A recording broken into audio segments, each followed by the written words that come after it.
experiments I want to do with you. The first one being elephant toothpaste. The second one being ice cream in a bag. And the third one being having to do with M&Ms, making the M rise off of the M&M. First, we have elephant toothpaste. Here's what you need. You need 2 tablespoons of warm water, which I already have in this bowl. 2 tablespoons of warm water. 1 teaspoon of yeast. 1 water bottle or a soda bottle. Half a cup of hydrogen peroxide of 6% or more, or 20 Salon Care Volume Cream Developer Works. 4 drops of food coloring, doesn't matter what color, and 1 squirt of dish soap. So here we go. I am going to open this bottle and put it in the middle of this tray. Oh, you also need a tray to stop the experiment from pouring onto your counter.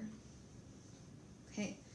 I need to put the water and the yeast into this mixing bowl. So the water's already in there. I need 1 teaspoon. Teaspoon is smaller than a tablespoon. Tablespoon is bigger. 1 teaspoon of yeast. Make sure it's level on the top. To put in the water. And I just need to mix them together. This is the last thing I'm going to put in the water bottle, because I need these to mix. The yeast actually will speed up the process when I put all the other ingredients in the water bottle. Okay, we've got 2 tablespoons of warm water and 1 teaspoon of yeast in this pink bowl. Next, we are going to take our volume hair care, or if you have hydrogen peroxide, 6% or higher, that will work too. We need a half a cup of this. Half a cup, 1/2, half a cup. Okay, we are going to pour this in here. This is called elephant toothpaste because when we're all done, it's going to look like toothpaste. And elephants are huge. They don't really brush their teeth though. It's just a fun name we're going to call it. And so we did our hydrogen peroxide or our hair care. We need our food coloring. I'm going to do blue food coloring. About 4 or 5 squirts depending on how bright you want it. 1, 2, 3, 4. I'll do 5. 5. And then we need a little squirt of dish soap. I'm just using Dawn dish soap. Any dish soap will work. 1 little squirt. Squirt. Okay. Now, the fun part. We get to pour this into here. This mixture of water and yeast is going to make something happen to this. Let's watch. You'll see why it's called elephant toothpaste. Here we go. I got my safety goggles on too. You always want safety goggles on. They're also my glasses.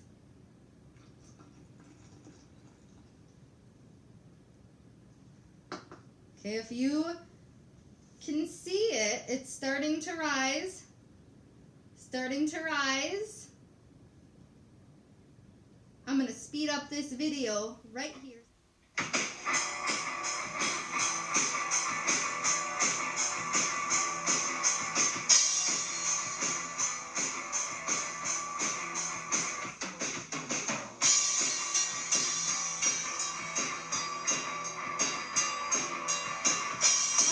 As you can see, it's slowly pouring over now. You just watched it in fast-mo time lapse.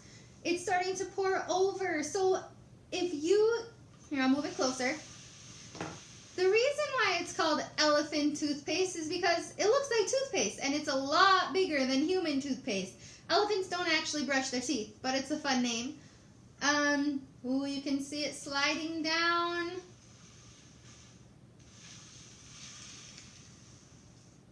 Remember, do not eat this. Do not eat this. Do not put it in your mouth.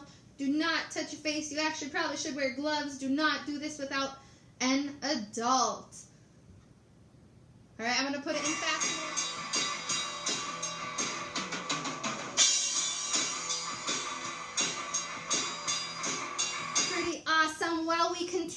let elephant toothpaste do its thing, we are going to move right into ice cream in a bag. The ingredients you need is sugar, vanilla, salt, half and half, and ice. First, in this bowl, we need to mix the sugar. We need 2 tablespoons of sugar. Remember, this is a teaspoon, this is a tablespoon. We need 2 tablespoons of sugar. Level it off. 1. And 2. 2 tablespoons of sugar. Check. Then we need to mix in our half and half. We need 1 cup of half and half. This is half a cup, so half plus a half is 1, so I need 2 of these. 1, 2. 2 of those. And then lastly, I need to mix in my vanilla into this mixture. I need half a teaspoon. Half of the smaller one, tablespoon, teaspoon, half of this one. So I pour over the bowl so I don't spill. Half a teaspoon. If you put too much vanilla, it's still going to be good, but it's going to be very, very vanilla-y. Then I need to mix the sugar, the half and half, and the vanilla. When you mix it, it will be liquidy, just like that. Those together. Next, I need to pour this into the bag. Pour the sugar, the half and half, and the vanilla into this pint-sized bag. You might need help with this part. Then I'm going to zip it to make sure it is closed nice and tight. I'll get these out of the way. Okay, so I have those ingredients in this bag. Next, I'm going to take my gallon-sized bag with the ice in it already. And I'm going to pour my salt in here. I need half a cup of salt. The salt is not going into our ice cream. It's just going into the bag of ice. When salt is mixed with ice, it makes it way, way colder, and it will turn our ice cream from liquid into a solid ice cream form. So there goes the sugar, or the salt, there goes the salt. And I'm going to put my bag of ice cream in my gallon-sized bag of ice. And now it's time for the fun part.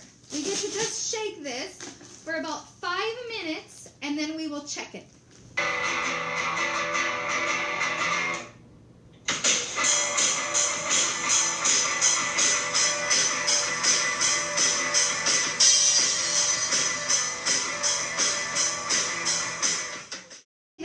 Check it. I'm just going to open the gallon bag and then grab my pint-sized bag, kind of feel around. Does it feel like ice cream? It feels like ice cream. I'm going to take this to the sink before I touch it anymore with my hands, and I'm going to rinse all of the salt off of this bag. Okay, I wanted to show you up close what it looks like.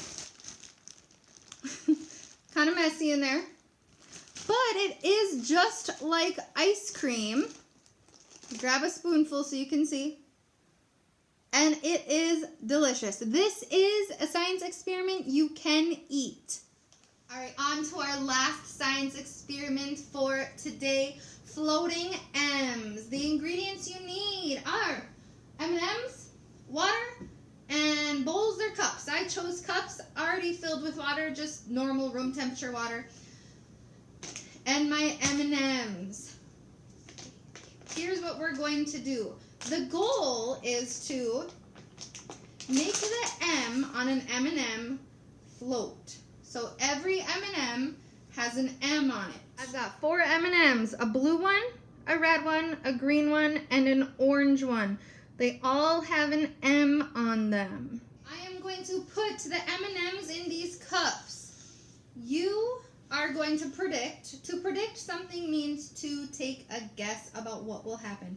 You are going to predict what will happen when I drop these M&Ms in the cups. Do you think they will float or do you think they will sink? Okay, let's see here. I'm going to have the M&M facing up, or the M facing up on the M&M, and drop it into the water. There goes 1, 2, 3, and 4. All of the M's are facing up just like they need to, because our goal is to make those M's float. As you can see, the color on each M&M is already dissolving into the water. The water is changing colors. In the blue, it is changing to blue, red is red, green, green, and orange is orange. It's actually kind of yellow. Oh, I can see something happening. There's the green M. It came off. It was about 1 minute. Let's check on, oh, here comes the orange. Whoa, that was awesome. We've got the blue. Remember, it kind of ripped. It's right there. We've got the red. The M is right there. In the green, we've got, oh, it's right up here. In the orange, it is over here. We have seen all of the M's come off of these M&Ms. Why do you think the M floats? So the M&M sinks, the color, the water changes colors. I didn't want to give you away the answer. Why do you think the M floats? I'll tell you why. Some part of this M&M, this candy, is water soluble. Water soluble means it dissolves in water. So the color coating on an M&M dissolves in the water. That's why it's changing the water to the different colors of these M&Ms. It's going into the water, dissolves into the water. The M on each M&M does not dissolve into the water. It is not water soluble. That's why the M floats, and it is still on the top of all of these. I hope you enjoyed learning about elephant toothpaste, floating M's, and ice cream in a bag. If you want to see the results of our elephant toothpaste, here it is. I moved it to a plate. It is continuing to overflow as well. Our M's are still in there, and our ice cream is still delicious. See you guys next time.